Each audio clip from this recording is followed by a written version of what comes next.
We've only begun in recent times to start having discussions about what I consider to be one of the most important foundational aspects, if not the most important foundational aspect in relationships. And that, of course, is the topic of safety. Safety. What is it? What does it actually look like? What does safety within relationships actually mean? How do we discern between something that's safe or unsafe? What does it look like to feel safe? What does it look like and feel like to be safe for another human being? And I feel like that's something that we're all still trying to navigate and figure out, because if I think back and really being honest, I don't think us human beings have the best track record at being safe for other people in relationship. And I don't think we have the best track record of what to do when we find ourselves in unsafe relationships. I think we do have a bad track record of remaining in unsafe relationships. I know I've experienced this, in my professional life as well as my personal life. So what is it about safety? Why is it so important? Why is it foundational? Safety is certainly a feeling, but it's not just a feeling. It's a state of authentic being. It's a pattern. People who know me know that I'm very big on patterns in relationships. And we talk about safety like it's a vibe or like a gut instinct, maybe. But instinct can be and often is wrong. It can mistake chaos for chemistry. Vibe checks can mistake walking on eggshells for being alive and being enthralled and caring about this person or this relationship. So a lot of times we have to get out of the mind, even get out of the heart, and take a look at the body, fall down into the body, and look at what behavior has to say about something instead. Something you can actually observe in another person, something they can observe in you, something anyone can live daily and walk out. And safety it's what happens after a fight, not whether you fought or whether you had intense relational discussions, but whether you came back to the table still curious, still wanting to feel loved and to input love, or if you never actually left the table in the first place. How did you sit at the table within the disagreement or the fight? Was that a partner, or was that just a person? Safety, it looks like being told the truth, even if the truth hurts, even if the truth is inconvenient.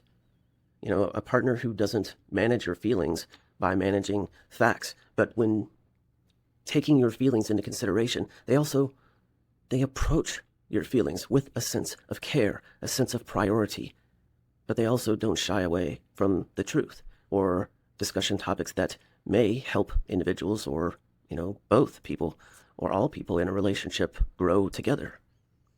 And we're going to run into conflict, disagreements. And so safety can look like repair instead of disappearance, right? There's no silence used as punishment, this silent treatment it's given too often and not talked about enough about how it is a form of silent abuse. After disagreements, people are willing to make apologies. People are willing to come back to the table and own their side of the fence, so to speak, and to do so in a way that's honoring the other person as well as themselves. That's another thing, is we have to cultivate a safe relationship with ourselves and a safe relationship to life and the world around us. How are we ever going to be a beacon of safety for another human being if we are not being safe to ourselves and living that out day after day? Because most people, or a lot of people, know what it's like to be in a relationship with someone who isn't safe within themselves. And this safety, it's not just in one category. It's mental, emotional, spiritual, and certainly physical. Absolutely.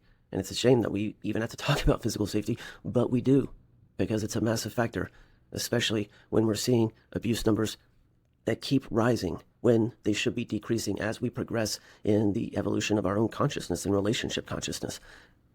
Consistency is a word that I hear and see pop up very often. And, I'm talking about the boring kind, that kind of consistency. You're getting the same person on Tuesday as you get on Saturday. You're getting the same person tired as in rested. That same person is showing up alone or with you, when they're by themselves in a corner, or when they're in a crowded room. Now, don't mistake what I'm saying here as the boring kind, where you have to be with someone or be someone with no personality or no sense of humor or no, pizzazz or, a certain. We have particulars as human beings. I'm not talking about that. I'm talking about something that doesn't come from these relational spikes that happen often, these emotional highs and lows. I'm going to talk about that. It's a big enough topic for a different video, so I'll address that somewhere else. But the consistency that flows, it's good. It feels, think about, let's take the current, right? If you're in a current in the ocean and the waves are super choppy, you don't feel safe. It's dangerous, right? You've got massive waves that bring you up high and dip you down low, that come and crush you over. And as soon as you think that you're fine and you're safe, bam, another wave comes and hits you and knocks you back down and you're spinning around and you don't even know which way is up. That's a chaotic relationship full of turmoil. That's not what we're talking about. We're talking about, if any of you have been to the Gulf or, somewhere that has calm, serene water, it's a sunset dip in the Gulf of Mexico. It's a nice, easy, low Q day in the Mediterranean, floating on your back. It's nice, it's comforting, it's relaxing, it's fulfilling something in you.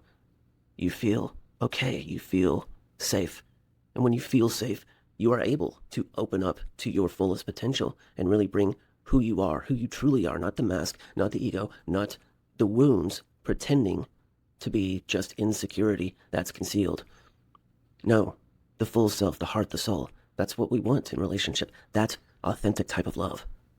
And we can't bring that open. We can't let that unfurl when we don't feel safe in ourselves, with the other person, with the family, whoever. We don't feel safe within ourselves.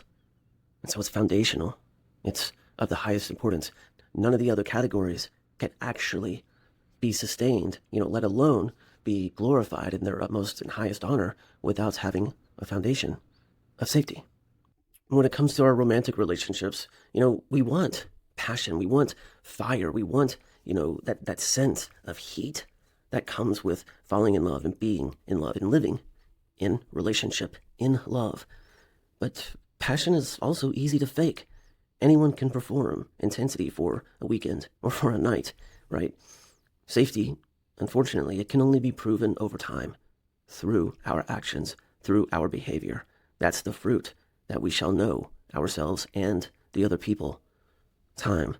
100 ordinary days where nothing dramatic happens.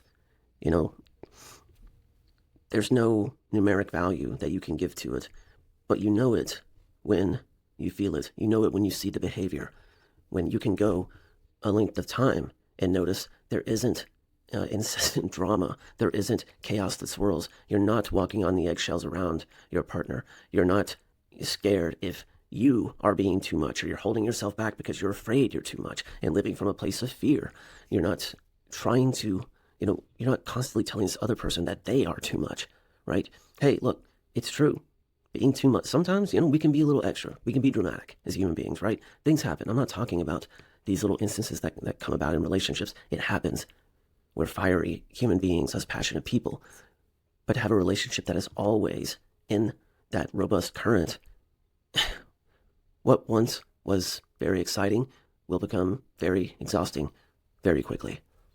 And those of you that have been in this or been this, you know what I'm talking about. And it's that fiery passion of our youth before we've garnered a sense of wisdom. We've garnered a sense of how we conduct ourselves in the world in relationship, right? And so it's not the absence of a spark. It's what lets the spark mean something, right? Instead of being the thing you mistake for love right before you, it burns. And it burns with this quiet intensity that says, I'm here, I'm real, I'm authentic, I'm open, I'm growing, I'm not perfect, but I'm committed. I'm committed to safety in myself. I'm committed to being safe for you. I'm committed to building a relationship, constructing an environment that is soothing to the central nervous system, not taxing. I want to be an individual that brings peace into your life, not chaos. I want to be an individual that you can breathe and excel when you're with, because in the deepest part of who you are, with this person, I am safe. And so we start having conversations about what it means, what it looks like. This is certainly not an exhaustive episode on this topic. This topic is very deep and broad. And so we'll be having other conversations, videos. So if you're into this and you want to explore what safety looks like in relationships, leave a comment. Let me know, am I off? Is safety not that big of a deal? What do you think about safety? What do you think about the genders and the differences in what safety looks like and how each gender or non-gender approaches safety? Like, subscribe, follow, and contribute to the conversation. I want to hear what you think. And as always, be respectful, be kind, and I hope you feel safe today in yourself and in your relationships. I am Aaron Justice. Thank you for being here. Until next time, heal your heart, renew your mind, and transform your life.